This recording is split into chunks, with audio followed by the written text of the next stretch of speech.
The Windows Security Center service cannot be started in Windows 11 and 10 fix. Hello everyone, and let's get started. If you are getting this error of Windows Security Center, here are the 2-steps fix that can solve this problem. So first of all, click on the search bar and search for Registry Editor. Tap on the Yes button. After that, on the left side, you have to see for the HKey local machine folder, under which click on the System folder.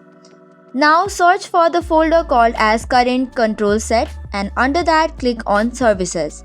Now scroll down until you find the W section where you have to search for the folder such as WSC SVC. Now click on it and you will see this on the right side. Click on the Startup regd word file.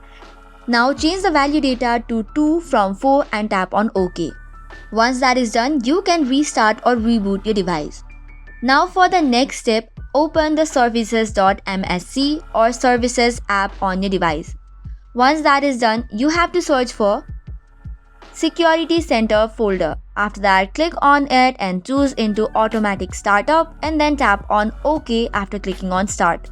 So this should work fine for the problem. That's it for today's video. For more such contents, do not forget to hit the like and subscribe button. Thank you and keep watching.